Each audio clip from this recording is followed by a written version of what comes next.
And you can imagine, how do you spread the word? How do you talk about producing materials to tell the other farmers and other agriculturists and other people how to use these products?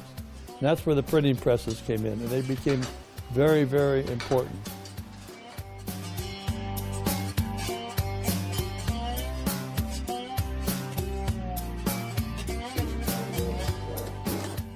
This is a first-class museum, the Central Washington Agriculture Museum. This is Union Gap, Washington. It's truly one of my favorite places.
When the settlers and pioneers first came in the central basin of our state, there were plenty of problems to be solved. What to plant, how to get water, what do you needed to make things grow, what's the soil like? Just a myriad of questions that had to be answered.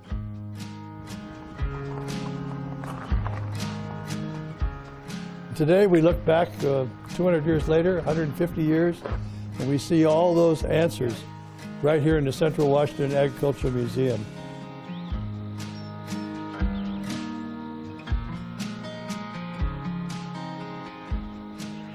Machinery they built, equipment they constructed, ideas they brought forward, tractors they used, every possible type of agricultural implement that you can think of.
I thought it was Thursday. I was so like, I was like, yes, it's finally Thursday. No, it's not. Maybe just a garbage hospital. 2 days long, you know?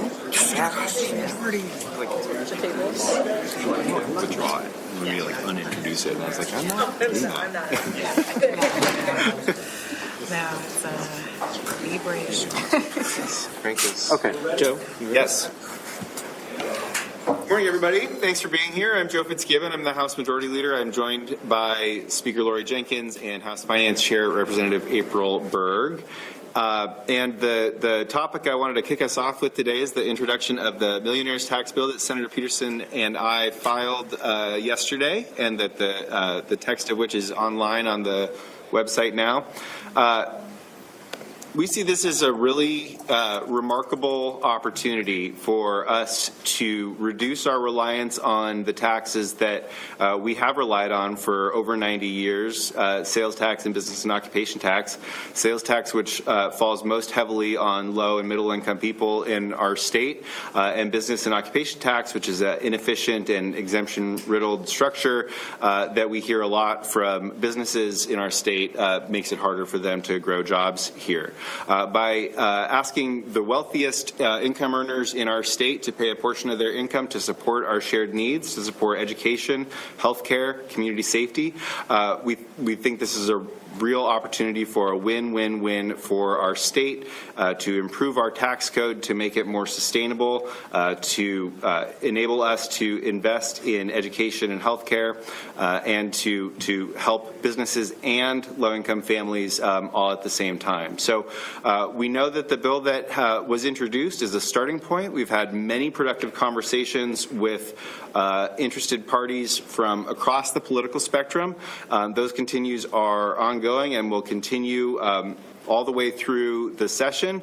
But from an initial draft that circulated 2 weeks ago to the draft that was introduced yesterday, we think we've made a lot of progress, and we're going to continue to make that progress as we hear more and more perspectives on the best way to move forward and to invest in the people of our state. So I'll turn it over to Senator Peterson.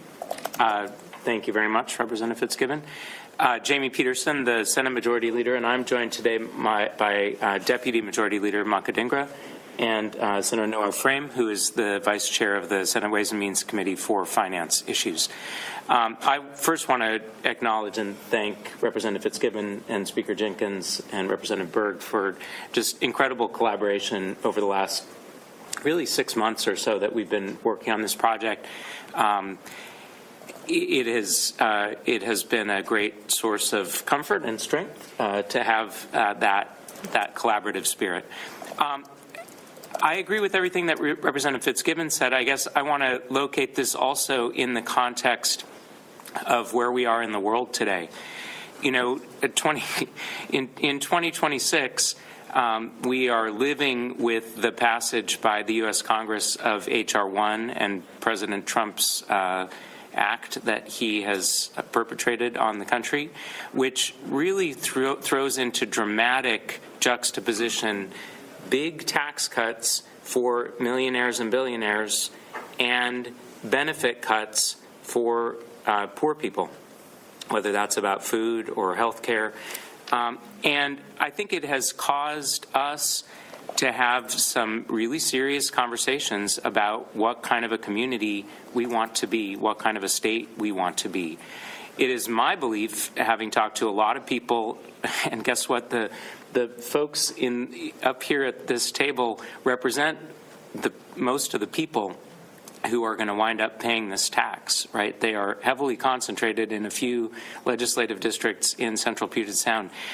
Those folks are really uncomfortable with hurting poor people so that they can save some extra money on their taxes. We have a broken, upside-down tax system that we have been stuck with for 90 years. We have a generational opportunity in front of us to change that trajectory and to make the whole system fairer, providing revenue for the investments that we know our state wants and that our community needs in public schools, in human services, in higher education. And so that is the purpose of this bill. There's been a lot of work that went before, but there is a lot more work that's going to be coming up in the next few weeks as it goes through this institution, which really in a lot of ways is the best way that people have invented for there to be lots of inputs coming in and representative democracy at its finest, working out the provisions that will eventually send to the governor's desk. So look forward to the conversation today, and grateful for the partnership in this work. Speaking of the governor, he issued a statement saying that he couldn't support the legislation in its current form. So do you have any ideas of how you plan to tweak it to make sure that when it reaches his desk that he'll sign it? Yeah, I mean, I guess I'd start by saying if there's one certainty about this bill, it is that the bill that Representative Fitzgibbon and I introduced yesterday will not be the same bill that goes to the governor's desk. And the governor, as a lot of stakeholders, we heard from the business community some very positive statements about the collaboration that's been going on and some desires for changes. It also happens that the members of our caucus and the members of the House Democratic Caucus have ideas about how they would like the bill to evolve.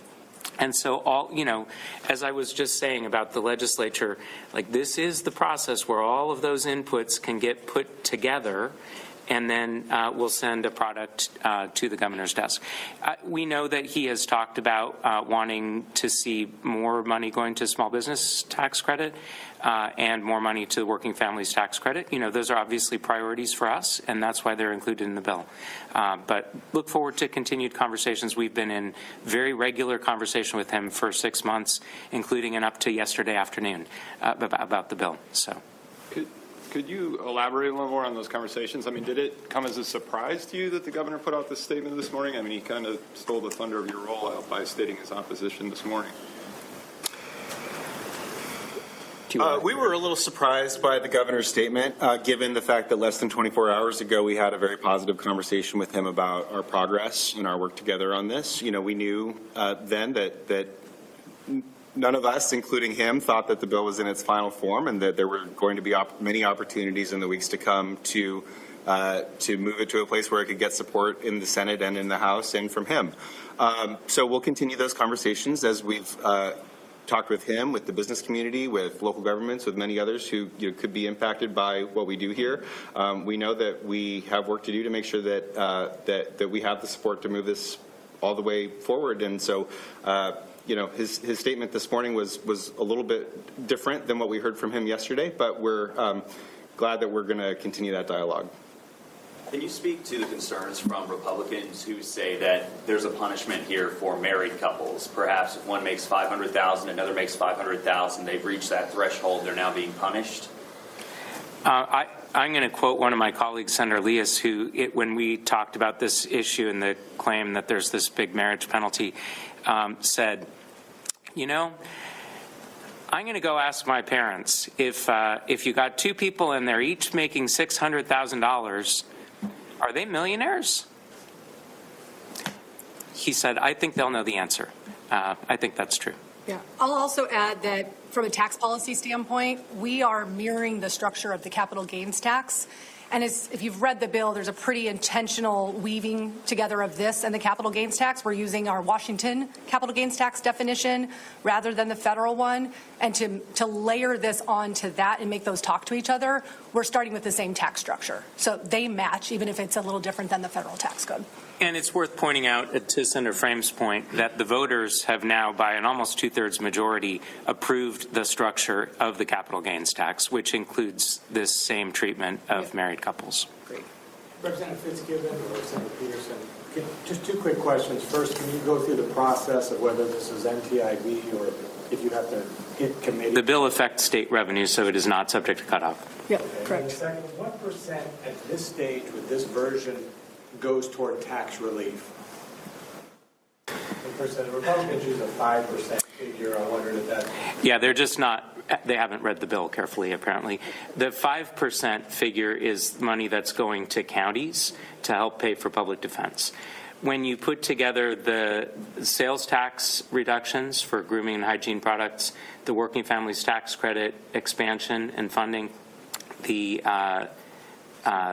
small business credit, The doubling. and the doubling of the small business credit, and the money to end the B&O surcharge a year early, then it's in the 20% range, we think.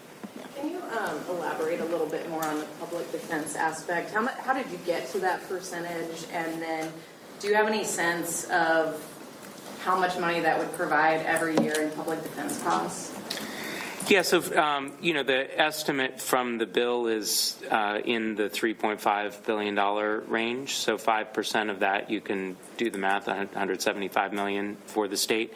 I will say that the firmest numbers that I've had are from King County, which estimates that when the Supreme Court's new mandate about public defense goes fully into effect, that it would be roughly $75 million of additional expense for King County in that year. My understanding is that the bill would provide roughly $88 million, which interestingly, to King County, which interestingly enough would bring the state's contribution to be roughly 50% of all of the public defense costs in King County. So, I think we are trying to be responsive to this new mandate from the Supreme Court while giving a lot of flexibility to counties about how best to deploy the resources. Question, around how many people would you estimate would be paying this tax? Our best estimate on that is about 30,000 payers.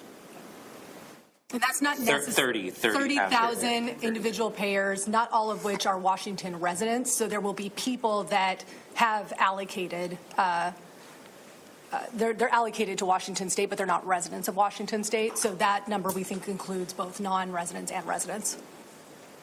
The think tank, the Tax Nonprofit, says, which I know is like a pro-business think tank, they say that if this were to pass, Washington would become one of the top taxing states for top incomes, and Seattle would become number one. Do you have any concerns about flipping? Some Democrats even have said that like changing the tax code so drastically, so quickly, could cause problems for the state's economy. Do you all have? Does anyone have any response? Yeah. So first of all, let's be really clear. They were talking about the top marginal rate. That's not what most people will experience, right? Even in this tax category, that's not, of the 30,000 people, which just remember is half of 1% of the population, that's not what most of them will experience, because the rate for the first $1 million of income is 0, right? So you have to get up, if you have $2 million of income, your blended rate is going to be 4.95%, right? The rate in Idaho is 4.4%. And the rate almost everywhere in almost all of the other 41 income tax states is going to be higher than that, right? So I think be really clear about that. Now, the top marginal rates, at 9.9%, we would not be the top.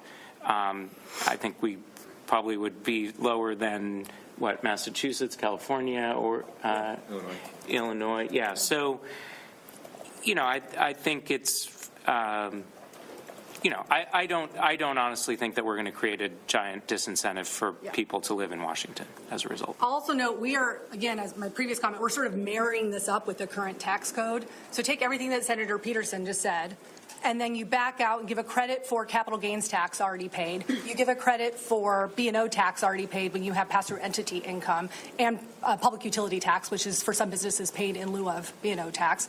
And you start to really reduce that tax responsibility. In some cases, because of the B&O tax paid, for instance, some people just won't owe anything at all under this. So, and the other point to make to Senator Frame's point is we deliberately made the rate here exactly equal to the capital gains rate on income over $1 million, right? So at that, and that's a rate that's already in effect for this income level. So you're not worried about the folks who pay the capital gains tax already kind of being like, I'm going to re-domicile to Florida, and you're not worried about, I don't know, the startup. I know that people talk about this will hit people who are about to have their stocks vest in startups that are about to go public, that it could hit them kind of hard. That's not a big worry to you. yeah, these are, sorry, go ahead, Dave.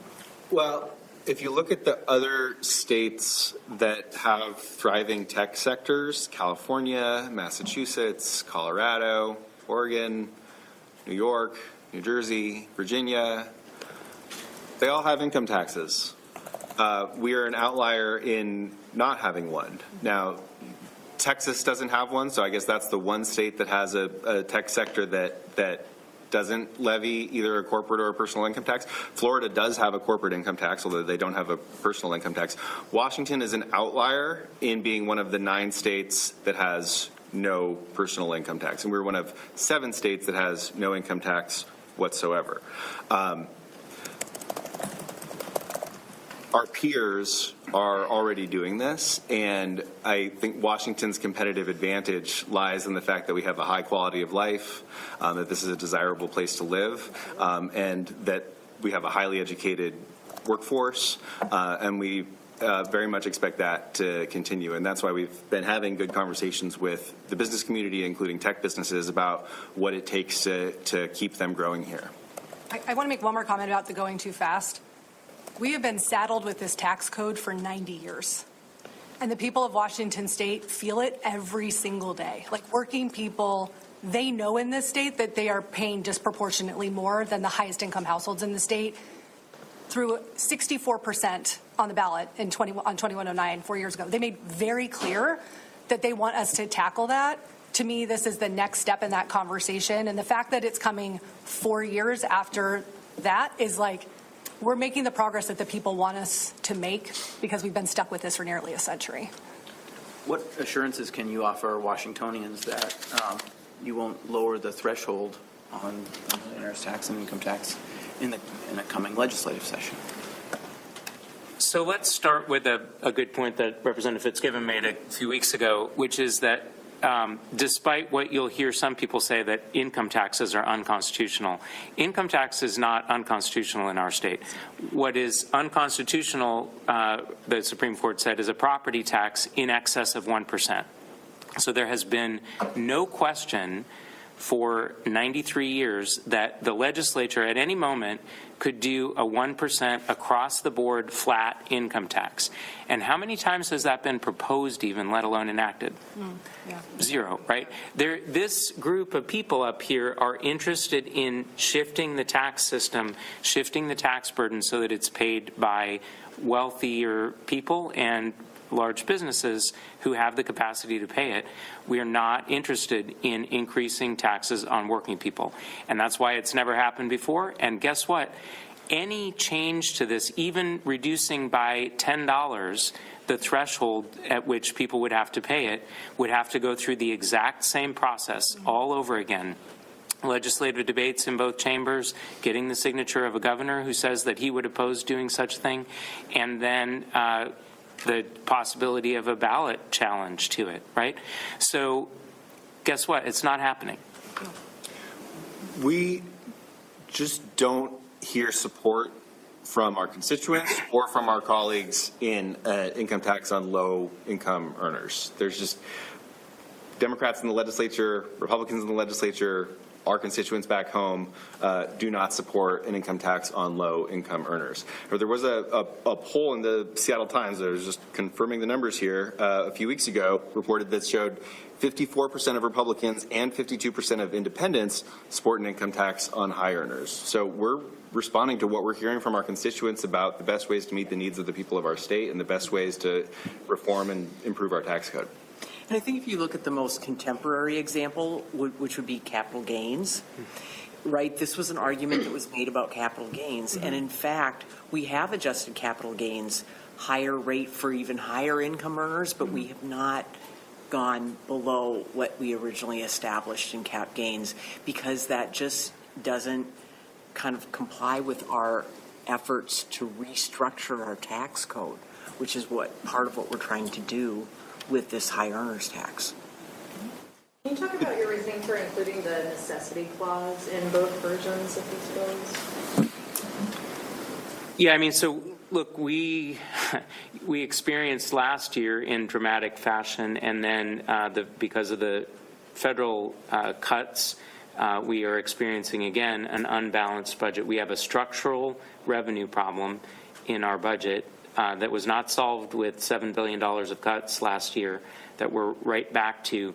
For the investments that our state needs, this revenue, and we're always trying to balance our budgets 4 years out. This revenue is needed for state government and its existing institutions. That is literally the language out of the Constitution. Yeah. And I'll just add, you guys know that our tax structure is not sustainable. That was shown to everyone last year when we had to balance the budget. And the federal government continues to attack other states.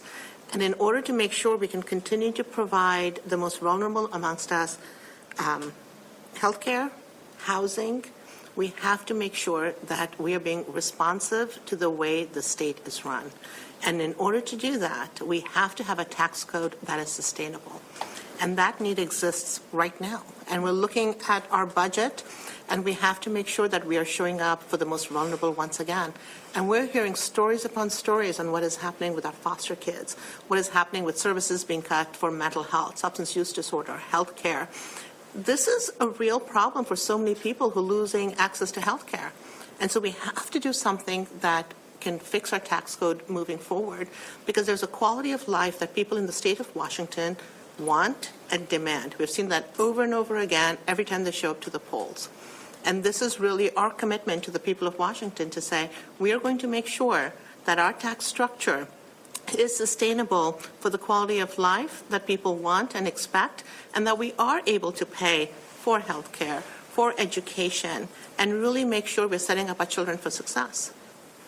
And just to follow up on the necessity clause, I'm hearing kind of two different messages. One, the public supports this, but the action of the clause prevents them from speaking out on it this year through the referendum process if you keep the clause in there. And by the bill, you won't receive any money for this budget. So what are you afraid of, letting the voters have a chance to? Jerry, we fully expect that the voters are going to be weighing in on this, right? You'll make them go through an initiative to the legislature next year rather No, an initiative to the people this fall. Yeah. That's what we expect. Okay. Can somebody talk a little bit about the thinking behind ending the 0.5% surcharge on large companies a year early? I mean, it seems like a lot of this is framed around tax relief for people and small businesses, but that's clearly a provision that's aimed more at tax relief toward large companies. I think as I said at the outset, I think we can achieve multiple things with this proposal. We can reduce the taxes paid by low and middle income families, and we can also make Washington's economic climate more competitive for businesses big and small. So there's provision in the bill for increasing the small business tax credit, and there's a provision for lowering the business and occupation tax on it's not just big businesses, it's also hospitals. It's those entities that employ many of the people in our state and that we want to encourage to grow here. One of the things that we've heard from them is that B&O tax is an old and kind of rusty tax, and our heavy reliance on it does not make it easy for them to make long-term investment decisions here. Asking the highest earning households in our state and individuals in our state is adding a leg to the stool that we don't currently have today, and enables us to rely less heavily on B&O taxes, including that surcharge that we imposed last year. And I just want to emphasize that, because I think we said at the onset that we have been talking with our business community, and we are acknowledged that our business community are important partners in our state. And as we've talked with them, we have heard loud and clear, as Rep. Fitzgibbon said, that our B&O structure is just as regressive as our sales tax structure is for our individuals. So as we look at structural change, we have to give a nod to business that reducing that surcharge by 1 year earlier is that nod. I think there's further conversations to be had on all areas in terms of structural tax change for both businesses and individuals. But frankly, part of why we have such a great state is because some of our great homegrown businesses. Yeah, I just want to go back to our earlier comment. We've been stuck with this tax code for 90 years. The B&O tax is part of that. If we don't make progress towards making this tax code more fair, more efficient, we get backed into relying on the old system that we have, and the B&O is the old system that we have. That's what happened last year. We tried to bring more progressive tools to the table. We didn't get those across the finish line. We got backed into sales tax and B&O tax. And so, our hope is we can continue to make progress on that conversation moving forward. It's something that many of us at this table have worked on, trying to address the B&O code. It's not the project of this year, but I hope that we'll continue to dig into that, because we are this weirdo outlier in the United States stuck with the B&O, and we need to fix that too. Senator Frame, how many other states have copied our B&O structure over the last 90 years? Zero. We love a bunch of our weirdo outlier status, but just not that one. Not that one. I want to pivot away from income tax for just a minute and ask you, Senator Peterson, about last year you said that you would entertain a conversation with Senator Braun on his Bill 6205 for accountability and transparency with some of the alleged self-dealing and stuff going on with our NGOs and other taxpayer-subsidized programs. That bill did get a hearing last week. I don't know if it's going to get out of committee in time. If it did make it to the floor, would you support it? I don't serve on that committee, so I'm afraid I can't tell you anything about the testimony or what happens. So it was really all in support of this bill. So I'm absolutely open to that. If I can go back to millionaires tax, if I heard you right, 20% range of reducing regressivity and 80% for new revenue. That's what we're talking about here as far as that's the starting place, and I think we all assume up here that is not likely the ending place, that percentage is likely to go up as it goes through the process. The regressivity percentage? The tax reductions piece is likely to go up as we go through the process. We have a lot of room to hear from the public about what high priorities would be there. Right. The bill proposes a sales tax exemption on hygiene and grooming products. Are there other products that we should consider? The bill proposes reducing B&O taxes on small businesses and on big businesses. Are there other taxes on businesses that we should consider? So by having that sort of starting point, we have the room to contemplate what else would be a high priority and would deliver benefits for the people of the state.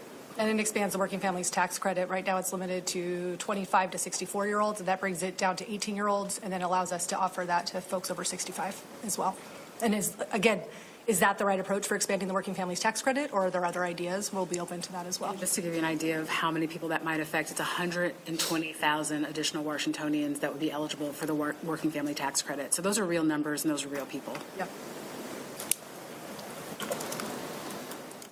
One of the main concerns Republicans have raised about the bill, based on the draft language that circulated earlier, has been around the pass-through businesses. Yep. I mean, I know that this can get technical kind of fast, but I mean, can you just respond to that general criticism? Yeah. So there are two big things that we've done in the bill to address that concern. So the first is that we are giving a dollar for dollar credit to those businesses for B&O tax pay and public utility tax that the businesses pay, right? So if you're in a business that's a service business, $10 million of income, and it's paying the 2.1% B&O rate, $210,000 income, then wow, you're going to that $105,000. If you have two owners, each of them is going to have $105,000 credit. They'd have to have a really high profit margin from their business before they would be paying any of the millionaire tax, even with $2 million of income, right? Because the credit for the B&O tax is going to wipe out any new tax that they would have to pay under the millionaire's tax. So that's one thing. The other thing that the bill does, and we got this from the tax lawyer for the Business Roundtable, who made a suggestion to us about it, and it's just an example of the feedback that we've been getting, is that we're going to follow the pattern in a bunch of other states and include what's called a pass-through entity election.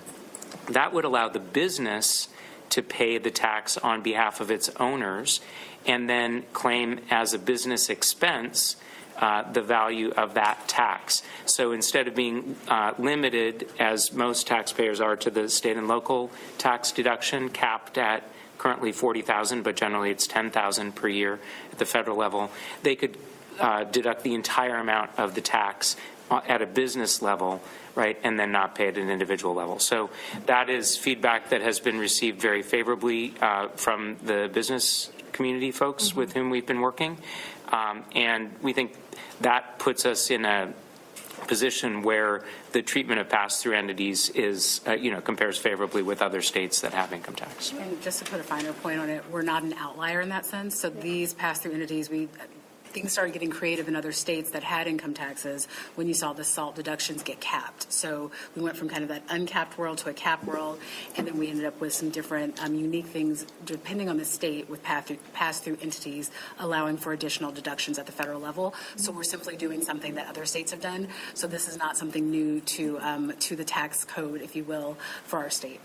Yeah, and it's technical, but there's a number of us in the Democratic caucus that are owners of businesses, myself included, as an owner of a pass-through entity, so we get it. We understand it.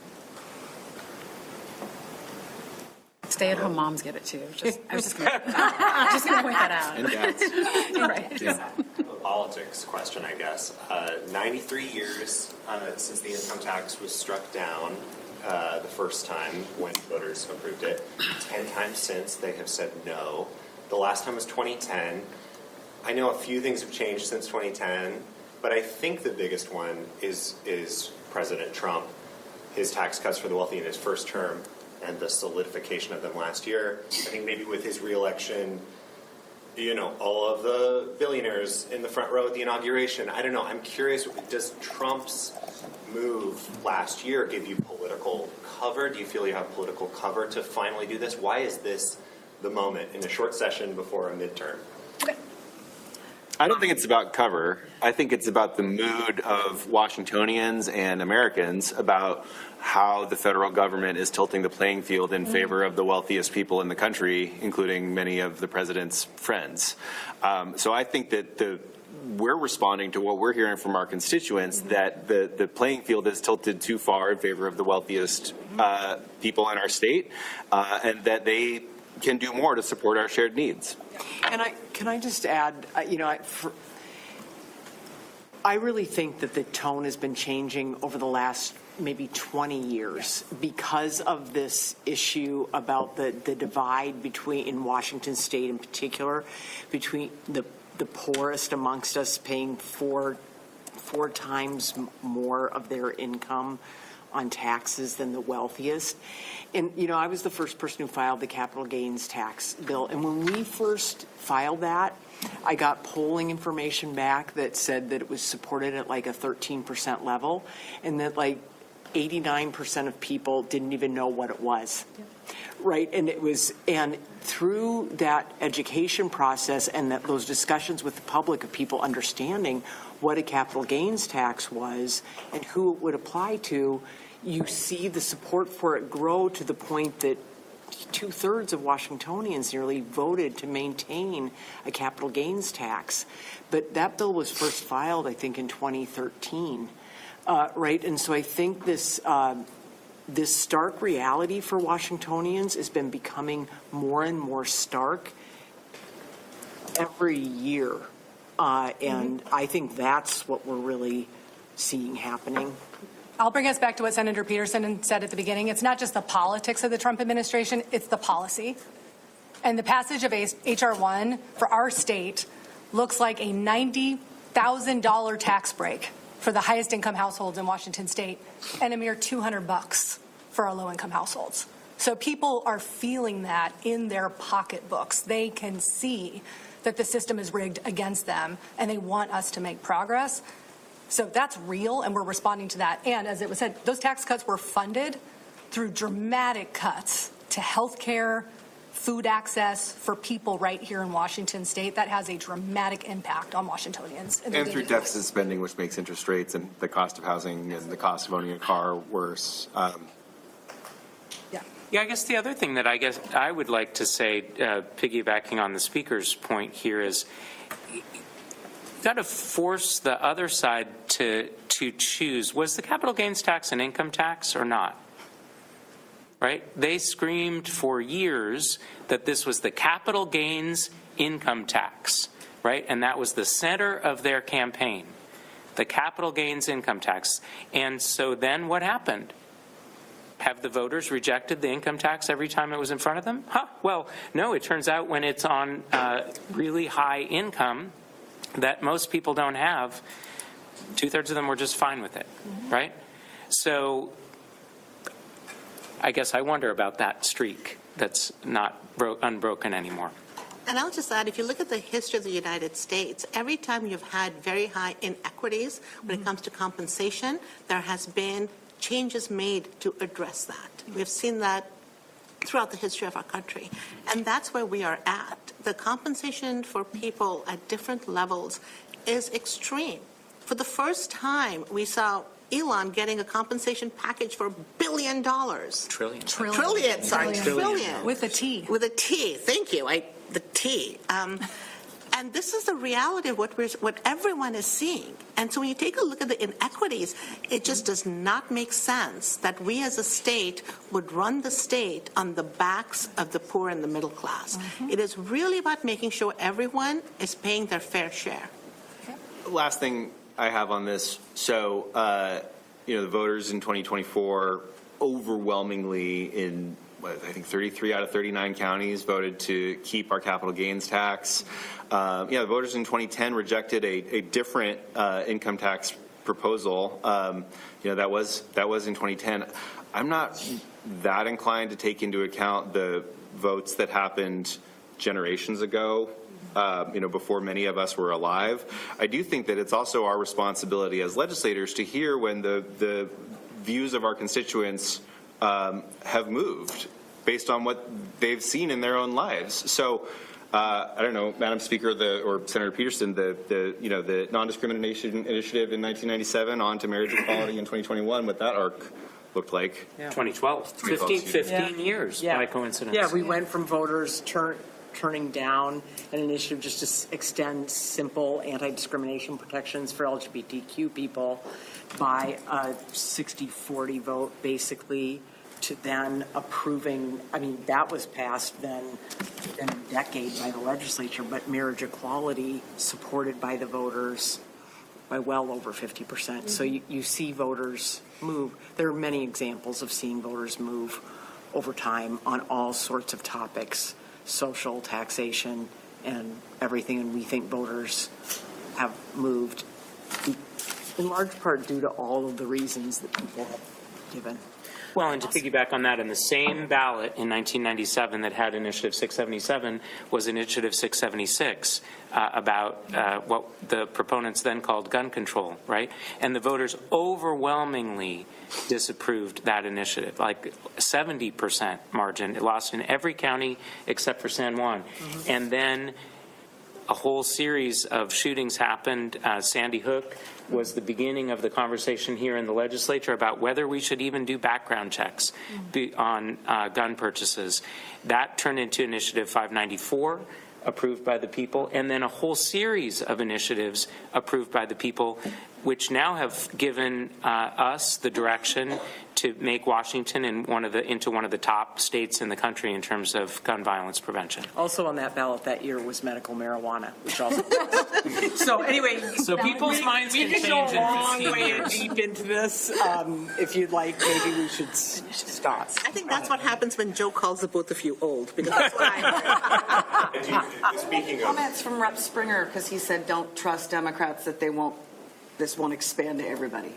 He said it twice now on the record. I'll just repeat what I said before. There's not support in the legislature for enacting an income tax on low-income people. There's not support in the public for that. That's not necessarily low income. What about moderate income? Somebody who makes $900,000. Rep. Springer has, made his comments on that. I think what you're hearing from us is that we're not pursuing that, and we don't hear support for that from our constituents. And you won't in the future. We don't hear support for that in our colleagues or our constituents. But I'm still not getting a clear answer. Look, We're not going to bind future legislatures, but that's not a proposal that we support. And I think Rep. Springer speaks for Rep. Springer. I mean, I think as individuals, every one of us up here are elected from different districts, right? And so I think Rep. Springer is a friend and a colleague, and I think that he stated his opinion, as you pointed out now, multiple times on the record, and I think that is absolutely his right to do. I think when I look at what my constituents are asking me for and what the reality is on the ground, they're asking for us to actually look at millionaires, and I'm saying this in a singular sense because to Rep. Fitzgibbon's point, we're not going to bind future legislators, and I'm not going to bind anyone to say this is what we will do next year. This is what we are doing this year based on what constituents need, based on what we need in healthcare, education, housing, and public safety. And so when Rep. Springer says what he thinks future legislators might do, I mean, unless his, middle name is Neo and he can go into the matrix and figure that out, I'm not quite sure that any of us know what future legislators are going to do. But I respect him as a friend and colleague. We're here talking about this proposal. This is what we think there's support for among us up here, among our colleagues in the legislature, and in the public. And I don't see reason to think that voters or legislators are going to support an income tax on low-income Washingtonians anytime soon. Since we were talking about history, the argument that Republicans make, that the Tax Foundation makes, is every single income tax that has started on high earners, including briefly the federal income tax, or any other state that has ever started with a high earners tax, always brought it down to pretty much everyone else. What do you say to that argument? Well, our bill does the opposite. It inflates the deduction level every year. As did the capital gains tax. Senator Frank, I'm wondering, does this announcement today mean your wealth tax that's now in Ways and Means is done for the session, or are you still going to try to do it? Some version of it? What's the status? Yeah, I mean, I think, so in my role as Vice Chair of Finance, I think my job is to build consensus with my colleagues and see where there is momentum and energy. And like for right now, this is the bill that has consensus, that is our priority and the thing that has momentum that we want to focus on. But it's not over until sine die. And that bill sits there in Ways and Means. Why is it in Ways and Means and not on the floor since it was on the floor before? I think that was sort of a rule. I mean, basically everything was pulled back to committee. Almost everything was pulled back to committee. All bills that had fiscal effects pretty much went back to Ways and Means. Even small tax, we had a small tax break on like REIT for affordable housing that got pulled back, and same thing. So. I'm just trying to understand, to circle back to the governor's position and the discussions you had with him. You spoke with him yesterday. I mean, at that point when you left that meeting, was your understanding that he was on board with this proposal and something has now changed overnight? Or was it more you left it as, okay, we have a pretty good framework here, we'll have to hash some things out going forward? I think it was the latter. I mean, look, we're in an ongoing conversation with him. He said some things in his State of the State address that once they got costed out, I think we realized there wasn't enough revenue in the whole proposal to do everything that he had wanted to do. So, that's an ongoing conversation. I feel confident that we'll get to a place where we can all agree on a bill.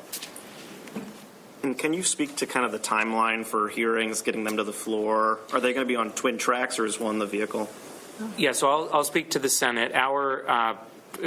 Senator Robinson will be announcing officially shortly that the first public hearing for the Senate bill will be in the Ways and Means Committee on Friday afternoon, right at the top of the hearing, so at 1:30 p.m. And I think she's planning, we have a lot of House bills, or a lot of Senate bills to listen to, but I think she's planning to devote an hour to testimony on this bill. Yep. We don't currently have a plan for a hearing on the House bill. We're expecting the Senate bill to come over and be our focus. And then it'll be heard in House Finance during the regular order of business. Anything else? Less than 2 years ago, both chambers voted overwhelmingly to bar a state income tax through an initiative to the legislature, including several members on this panel. You've talked about some of the changes since then, the H.R. 1 that was passed last year. For the members who voted for that initiative, was there a moment where you decided to kind of back this proposal? Like, what's changed in less than 2 years from that point to this point? I think H.R. 1 is a major change. The massive tax cuts on the wealthy that Congress passed, the massive shifts onto state government that they forced our way, compelling us to build new IT systems to kick more people off of healthcare and food assistance. Those are very major impacts to the people of our state, not just the state government, but to the people that state government is there to provide a safety net for. I would say if there was any, I don't know that there was one turning point, but the closest thing I can think of in my own thinking around this was the passage of that incredibly destructive legislation. That said, the Initiative 2111 also prohibited local income taxes. That's not addressed by this proposal. I think this proposal is a response to what we're hearing from our constituents about the needs of the people of our state and their rage at what the federal government is doing to us. And I think we have to be responsive to the changes that we see in our country as a result of that action. And I just want to say that initiative was very broad, and it was very broad. And I do agree that we should not have a very broad, deep income tax on every Washingtonian. What we're doing here is very narrow. And what we're doing now is because things have frankly changed in the last 2 years. And so as a policymaker, I take every vote that I take incredibly seriously. And it's in the moment and it's on the issues of that bill. And for that particular initiative, it was very broad. And it's like, yes, we are not going to have a broad base, deeply felt income tax. That is not something I believe our state should have. I took that vote in that name. This tax is very narrow and is a tax on millionaires, and it's a tax, frankly, that is a little bit in response to things that we're seeing at the federal level, and it's timely and necessary, and it's what my constituents want to see us do. So I believe there's not really a disconnect between those two votes, but I can't overemphasize how seriously I know I take my votes, and I know my colleagues up here take their votes, as well as the entire legislature. Every vote matters, but things do change. Thank you. I was like, I didn't know.